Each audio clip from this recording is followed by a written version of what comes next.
Xin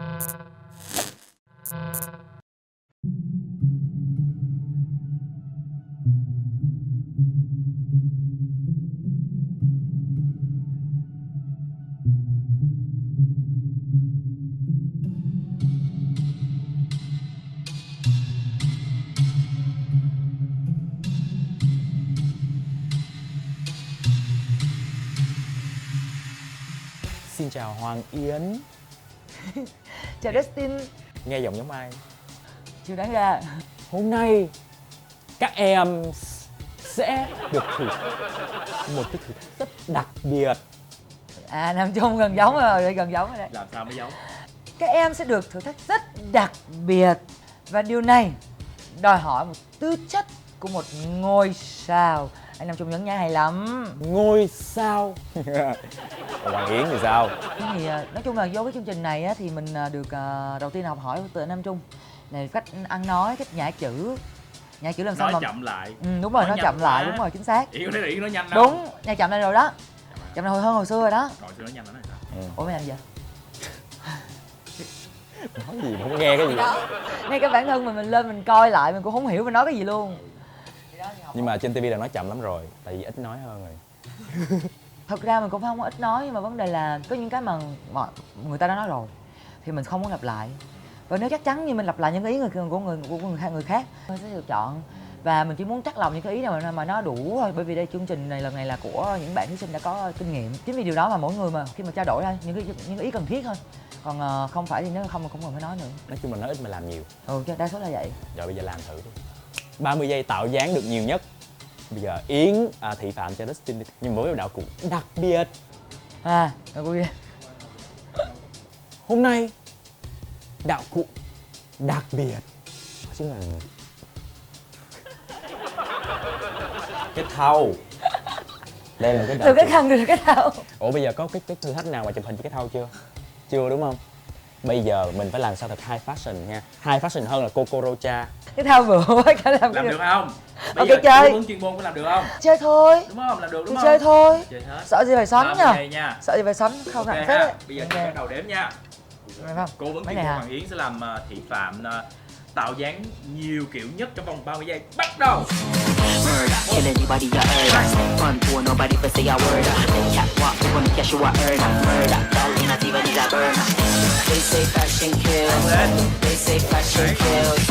It's a murder scene. They say. They say. They say.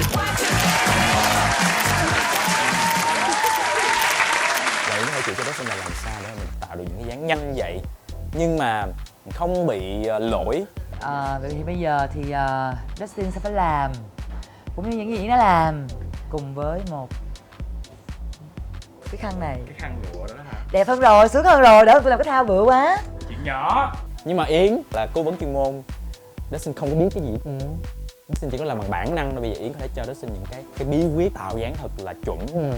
Thì nếu mà phải làm như vậy á, thì mình đầu tiên chỉ bí quyết đơn giản lắm là mình phải làm từ trái qua phải hoặc từ phải qua trái. 1, 2, 3, 4, 5 đó. Ok. Chảy này. Thì cái hướng mình sẽ làm như vậy. Và sẽ có 4 hướng không? Phải, trái, lên, xuống. Nhá. 4 hướng, cái xoay 4 hướng. Đúng rồi, nhưng mà mỗi lần mình làm một cái dáng tay khác nhau thì nó sẽ làm những cái dáng này đó. Rồi em chuẩn bị sẵn sàng đếm đi. 3, 2, 1, bắt đầu. Từ từ ơi.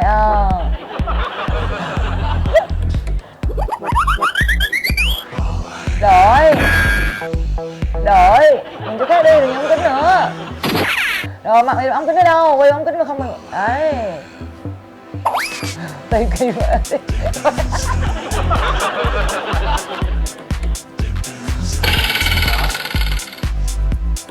Mút rồi vô.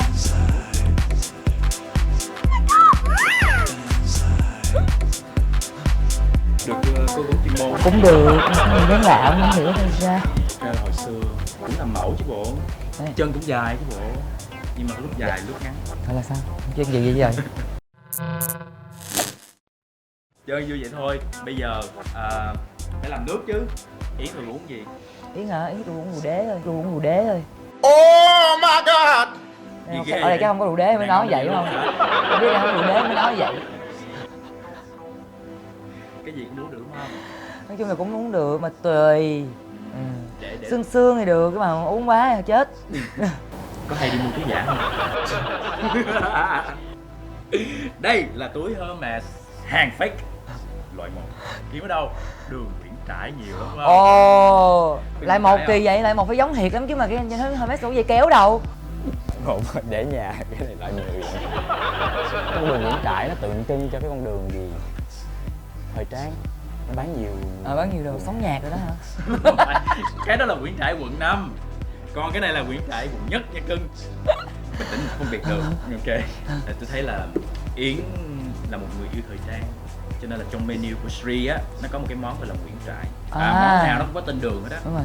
Mỗi đường nó có đặc trưng riêng. Cái món này là Nguyễn Trãi là mình sẽ Có cái túi không? túi mình uống bằng cái túi luôn. Hả? Gọi là nó recommend cho hot boys và hot girls, đúng không? Thích hàng hiệu nhưng mà không có tiền. Sống ảo thì mình có thể mua túi hàng hiệu loại 1. Thực ra là có rất là nhiều màu nhưng thấy cái màu này Màu tím cũng được, mà năm nay có mai mốt màu tím mà. Bôi môi thâm thì nói chuyện chị đó. đúng rồi đó. Bôi cái môi thâm đó rồi hãy nói chuyện với chị. Ở đâu pha nước cũng được, nhưng cái quan trọng là nó đem đến những cái bất ngờ, những cái phần trình bày nó lạ mắt. Thì món này tên là Nguyễn Trãi ha. Nói thiệt rồi. Đúng Là rồi. ha. Đầu tiên là mình lấy mình pha cho một cái thố như thế. Đúng rồi chứ, hay cái đúng rồi, đúng rồi. Banh cái vỏ nó ụp mặt vô uống thiệt rồi. Thiệt. Mà sao? Sau đó mình sẽ cân bằng lại bằng vị chua. Đâu được không? Cranberry juice. Stoli. Và mình sẽ có peach liquor là cái rượu mà được làm từ đào, mùi đào.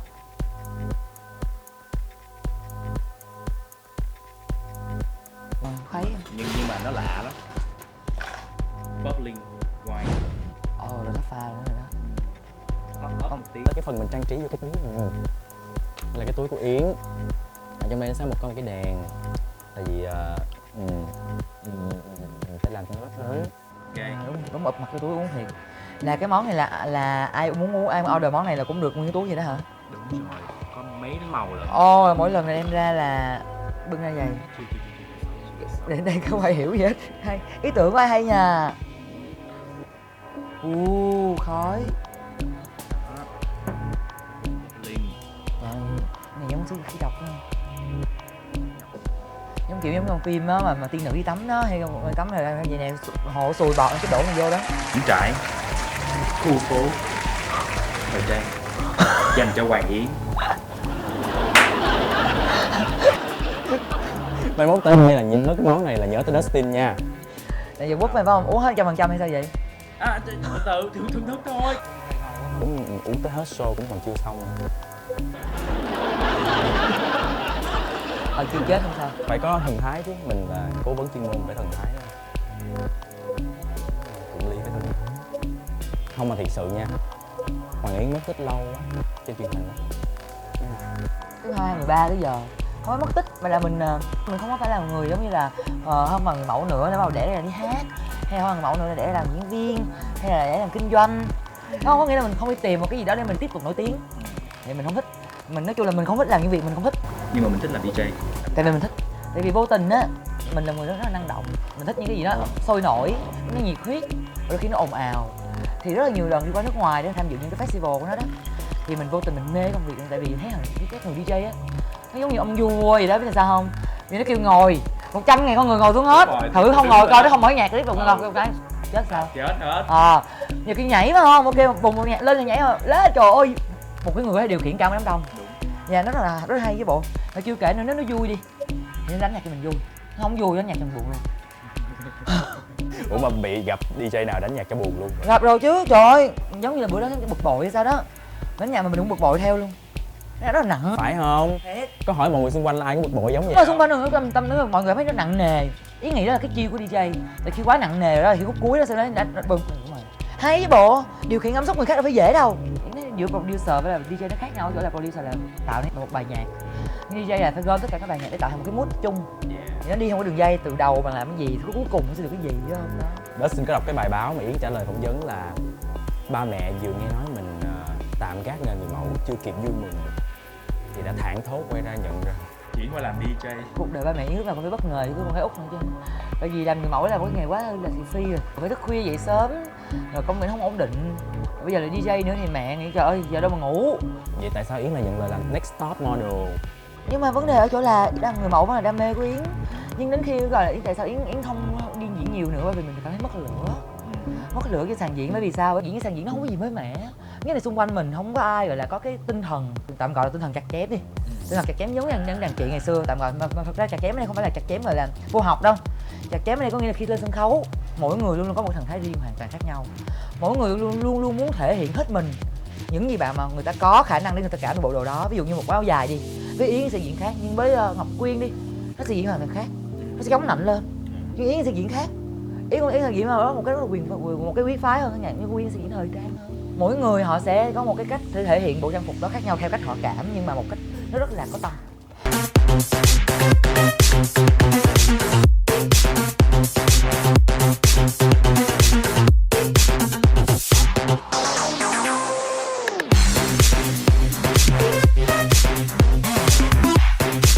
Chứ còn bây giờ em thấy thì người mẫu không giống như là họ không có hết lòng. Nhưng mà đó là nhiều khi là cái ý mong muốn của nhà thiết kế, của nhà. Chẳng ai mong muốn một người mẫu mình mà diễn không cảm được trang phục nào, họ không ai mong muốn điều đó. Đôi khi biết được cái tinh thần runway càng ngày càng nhiều hơn. Là runway nghĩa là sao? Runway nghĩa là đừng diễn quá nhiều, như động tác tay chân, như một cái cá nhân, đúng. Nhưng đâu có phải bạn cảm một trang phục đó là bạn diễn nhiều vô đâu. Ví dụ một cái xoay, một cái nhẹ thôi, nhưng mà quan trọng là ánh mắt. Tay chân diễn lố được, nhưng mà ánh mắt á, một cái mắt khẳng định, không làm quá được. Phải làm giả hội đi, nhưng mà hầu cá đúng không? Rất là sang trọng đúng không? Cái thế này.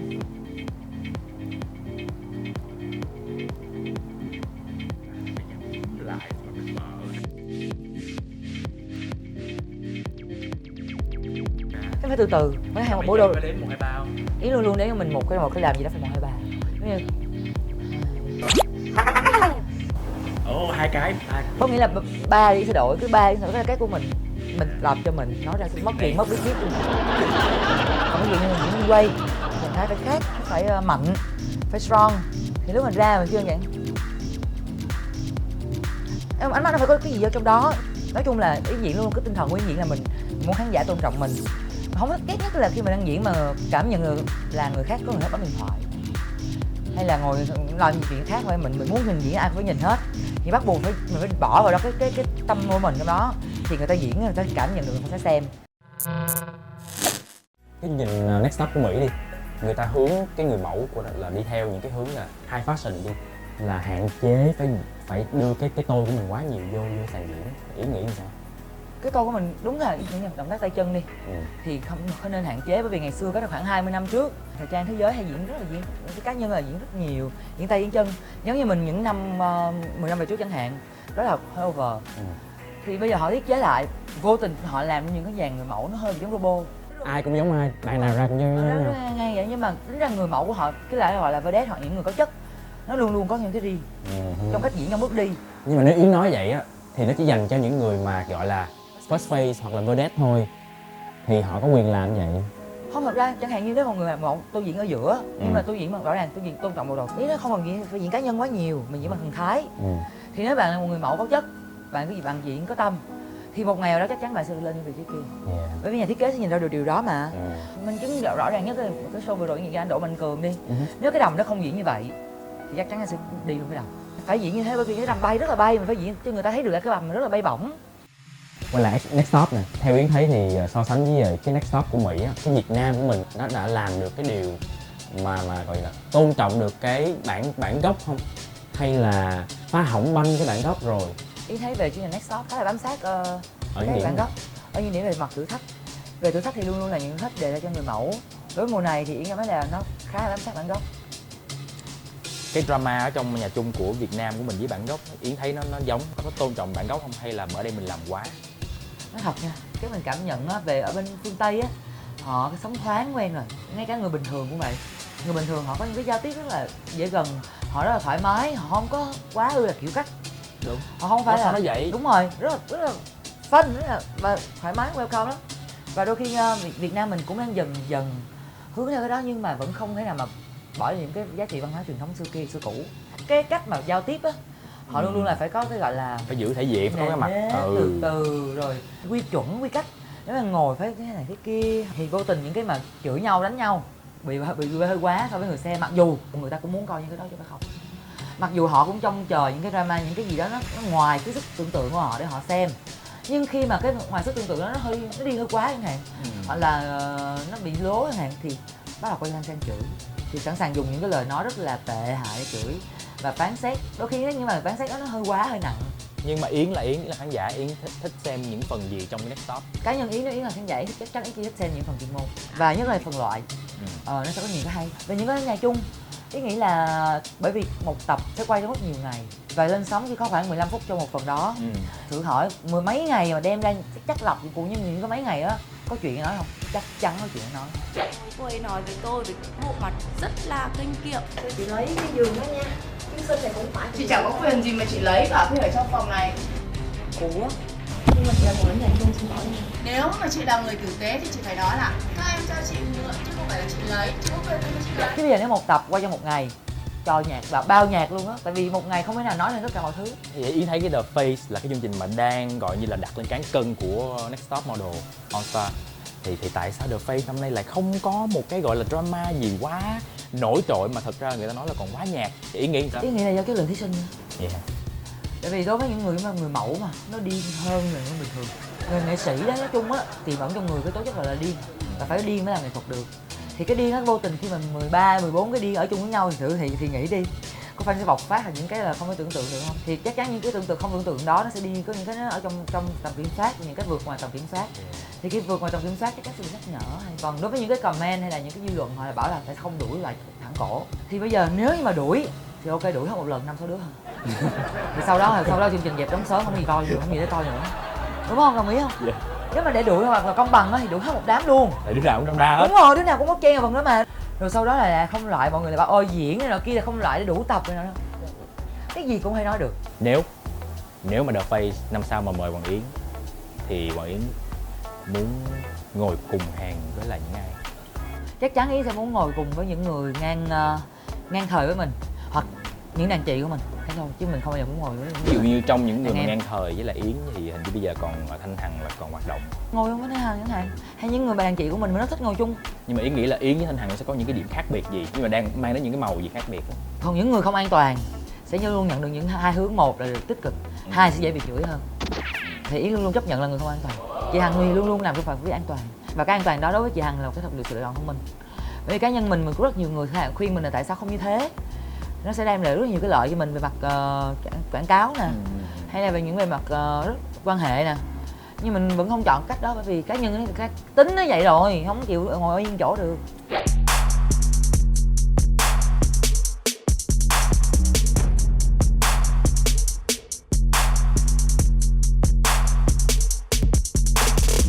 Nói về dàn diện mẫu trẻ bây giờ nè, thì theo Yến là có một cái tên nào Yến cảm thấy là hội đủ yếu tố sắc tóc có thể trở thành một siêu mẫu của thời bây giờ?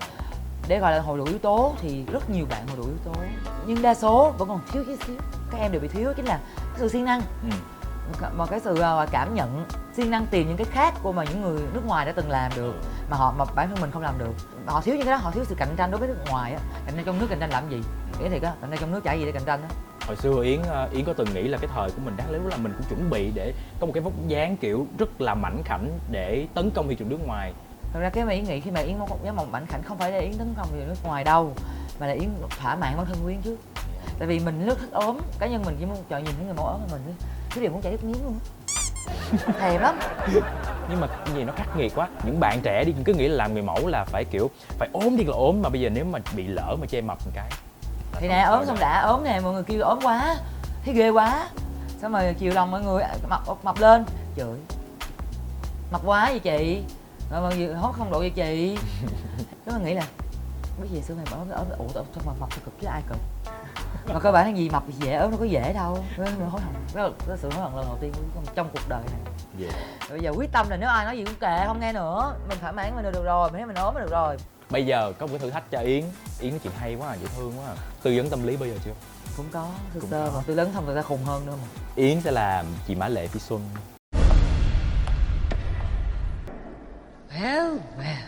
Well.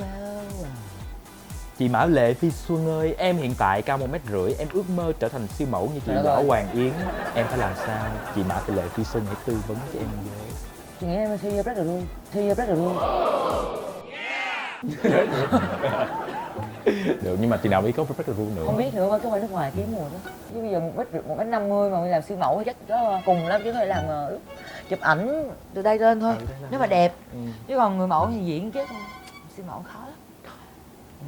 Nặng lại được không? Tiếp theo, có phải tình yêu phải đi liền với tình dục? Em và bạn trai em yêu nhau được 3 năm. 3 năm học cao đẳng, bạn trai em đối xử với em rất tốt, yêu thương, chiều chuộng em. Em muốn gì anh ấy đều làm cho hết. Giờ bọn em đều có công ăn việc làm ổn định, mỗi người làm mỗi nơi nhưng vẫn hay về thăm em và hỏi thăm em này nọ. Cách đây không lâu, bạn trai em ngỏ ý muốn làm chuyện ấy với em, nhưng em không đồng ý. Cuối cùng là chia tay. Có đáng tiếc hay không? Thì bây giờ chị nói đơn giản thôi, tình yêu chắc chắn phải có tình dục, nhưng có tình dục thì chắc có tình yêu, nó vậy hiểu rồi đó. Vậy có đáng tiếc không? Chia Tiếc tay. chứ, tại chứ sao em cũng phải làm thôi. Chứ sao phải làm thôi. Ừ thật. Đấy, em sinh con cũng phải làm mà. Không, bây giờ cách sinh con không cần phải làm. Vậy thôi em cũng lạ quá. Nếu là chị Mã Lệ Phi Xuân thì chị làm liền. Đúng rồi. Ok, không có đợi. Ngại gì. Em 18 tuổi Độ tuổi gì anh em? nhưng thích chị kia 25 tuổi. Chị hãy bày cách giúp em cưa đổ chị ấy đi. Trời ơi, khó ha. Chị xưa giờ chị quen là toàn bạn trai lớn tuổi hơn chị thôi, chứ chị không bao giờ quen bạn trai nhỏ. Chị kêu chị có kinh nghiệm lắm. Mà muốn cưa một chị lớn tuổi hơn mình, chắc chắn là phải lớn tuổi hơn chị ấy. Một người phụ nữ 25 tuổi thì cũng chưa phải là cái độ tuổi gọi là quá lớn tuổi để mà em quá già chẳng hạn. Thì chắc chắn là họ vẫn cần một người đàn ông nào đó trưởng thành hơn. Chị nghĩ là em phải là một người đàn ông rất chín chắn, trưởng thành và có một cái gọi là cái sự chia sẻ. Không cần phải nói nhiều, nhưng những cái mình làm á sẽ là những cái mà để cô ấy rung động. Nếu Mã Lệ Phi Xuân bị một em nhỏ tuổi hơn, Đầu tiên không tôi khước từ đi rồi á. bỏ đi. Chứ không có ý. Ủa tại sao vậy? Gọi là nguyên tắc của mình là như vậy rồi. Mặc dù nguyên tắc đôi khi thấy nó có không mọi người sẽ khó tính vậy. Nhưng nguyên tắc của tôi như vậy. Tôi không thích người nhỏ tuổi hơn tôi vậy thôi. Và những người quá lớn tuổi hơn tôi cũng thích luôn. Ok. Cái già là thích rồi đó. Thích vừa vừa đúng không? Vừa vừa. Bởi vậy tới giờ đúng không? Lỡ mà Yến yêu một bạn nào đó, xong mới phát hiện ra là nhỏ tuổi hơn Yến. Có hỏi tôi chút không? Có chứ. Thẳng thắn lắm. Phải hỏi không? Đúng rồi. Lên xe mấy? Lỡ nó nói sao? Ai biết, lúc đó mà hầu như chưa ai nói xạo chứ á. Ghét nhất cái còn cắm thù cái đắng luôn á. Là nó lao. Ok. Cảm ơn chị Mã Lệ Phi Xuân tư vấn tâm lý dễ thương. Và thường ai tư vấn tâm lý với Yến Thông cũng khùng hơn, không tỉnh ra. Hẹn gặp Mã Lệ Phi Xuân lại lần sau. Chơi này là diễn xuất theo những cái lá thăm này, trong những cái lá thăm này là có tên của những người nổi tiếng của Việt Nam. Yến với lại Đất Sinh mỗi người có một hiệp 60 giây. Mình sẽ làm sao diễn tả cho người kia đoán được nhiều nhất. Trong cái hiệp đó, người nào đoán được nhiều hơn thì người đó thắng. Tôi diễn thua tôi nhục lắm nè. Dùm chơi mấy hiệp? Chơi hết đóng ly này thôi. Hết đi đó, ok. Chơi xong này về xỉn chắc hơn không lái xe. Ok. Đây là 6 ly nước, có 3 ly nước thường và 3 nước thắng. Yến phải nói là bây giờ tôi chấp nhận luật chơi này. Chấp nhận chơi. Chấp nhận phải không? Lại bước vô đây rồi phải chịu thôi. Ok. Không có lùi bước được, quân tử mà. Tôi sẽ ai thua là đoán. Ai thua rồi, ai đó bị đoán, ai thua rồi nó bị đoán. Bị đoán, ok. 1, 2, 3. I'm sure. I'm sure. Việt Nam hả trời? Chưa nghe bao giờ hả? Có câu khác không? Trời ơi, Có câu khác không? kim cương nhiều lắm. Kim cương. Lý Gia Kỳ. Đúng rồi. To have an ambassador that can dance too, eh? Ôi trời ơi. Tôi rất là vinh hạnh. Chị Hà. Đúng rồi. Đấy, chị Hà tao nói khá là khó ra đấy. Còn này là một người mẫu. Còn mẫu là dễ nè. Hồi xưa đi catwalk mà đang đi nè, dạo chân cũng bình thản. Biết không? Tôi hả má? Không. Tôi bị té mặt mình thẳng mà. Hoàng Yến là một kiểu khác. Qua. Ca sĩ. Quen lắm nè. Nắng ấm xa dài. Sơn Tùng. Tiếp. Đây là người mẫu. Người mẫu hồi xưa đi catwalk là đi là vậy nè. Bây giờ tới điểm catwalk phải không? Tung váy. Vũ Phương. Chưa? Tung váy lần 2. Nhìn qua đây là Lý. Dẫu Hoàng Yến. Tung váy mấy lần? Tung nào hết là đẹp, hết không tung luôn. Rồi. Đây, người mẫu luôn. Vũ Phương. Cũng có gì hả? Vũ Phương. Lộn rồi hả? Giờ này sao ta? Tóc ngắn. là Ủa chứ La diễn làm sao? thôi lên vũ phương này nè. À Đó, cổ vô xuống rồi mất cổ. đó lên. La là phải có cổ. Lên. Còn người này là các em gì ta?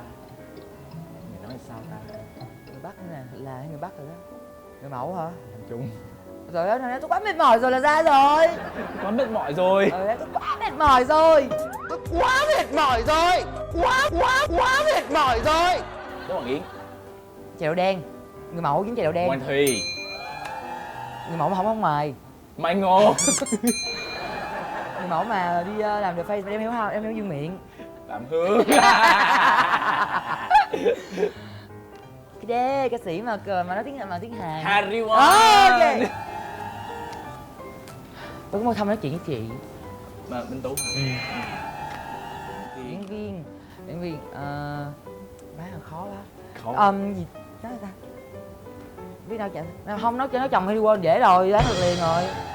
Thôi đi. Thôi dạ rồi. Mọi Hợp vệ sinh. Sẽ. Rồi mỗi đứa một ly. Thôi tôi chọn cho bà chọn tôi. Ok, chơi. Tôi chọn cho bà số 5. Chọn số 6 cái bên đó. Vô. Cũng ly. Chết mẹ.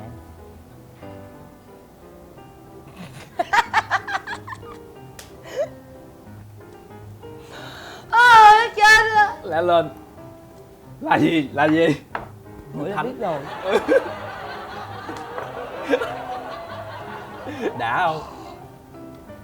Hè cái này phật lửa luôn á, đúng đuôi rồng luôn. Vậy là hai đứa thánh hết. Còn 3 thường, 1 thánh. Đứa này bóc cũng thánh là hên lắm luôn, hiểu luôn ha. Tại vì cái này chơi quá là nhanh cho nên là hết trò chơi, cho nên phải chơi thần giao cách cảm. Thần giao cách cảm là hai đứa cùng phải nói cùng trả lời một lúc, trả lời giống nhau thì thoát, trả lời khác nhau là mỗi đứa ly. Với chúng nước thánh là hiểu rồi phải không? Hiểu rồi. Đọc câu hỏi nha. Ok. Khi đi tắm, bạn cởi áo hay cởi quần trước? 1, 2, 3. Áo. Cởi áo. Ai rồi. trả vậy? Cái quần chứ không lạ lắm luôn, dễ rồi. Ủa nếu mà mặc đầm thì sao? Tụi mà tụt lên trên đúng không? Tụt lên trên. Là dễ nhất rồi. Không ai tụt dưới không? Không thường đa số tụt lên trên không, không là đầm rộng quá thì tụt xuống dưới nha. Dưới. Tiếp. Khi hôn nhắm mắt hay mở mắt? 1, 2, 3. Nhắm. mắt. Mở con bệnh lắm. Bệnh lắm biến thái mở. Hôn nhắm mở sao? Không, những người mà hôn mà mở mắt là những người đó đề phòng.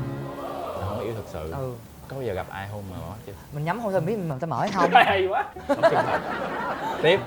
Thích thay đổi quá khứ hay thấy trước được tương lai? 1, 2, 3. Thấy Tương trước tương lai. lai.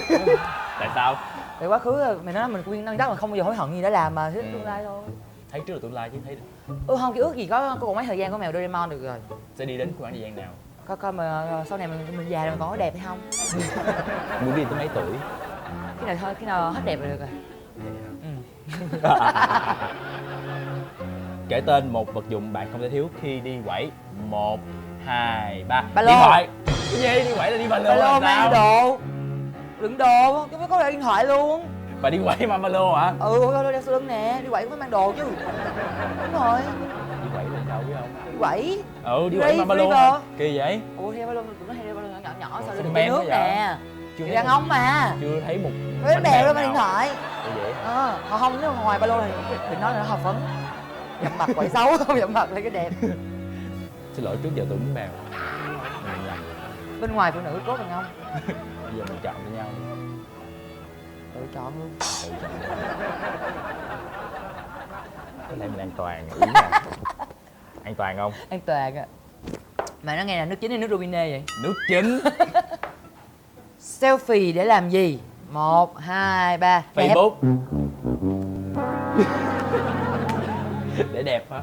Ủa khi mình chụp hình cho mình chắc chắn là đẹp hơn người ta chụp cho mình rồi. Đúng không? Dù đưa dân người ta chụp cho mình đi, với là mình tự chụp nó ok để gì tự chụp cho. Em chụp không đẹp. À có nghĩa là An toàn, mình Ok, nói mình luôn luôn an đẹp toàn. đó.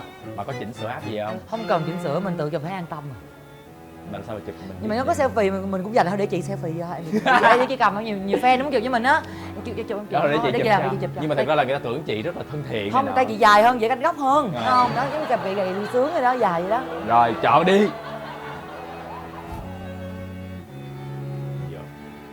Chết cha. Nhiệt lót không? Chúng nhiệt lót không? Những người biết 1, 2, 3 nha cô. 1, 2, 3. Vậy là tôi mua Việt lót.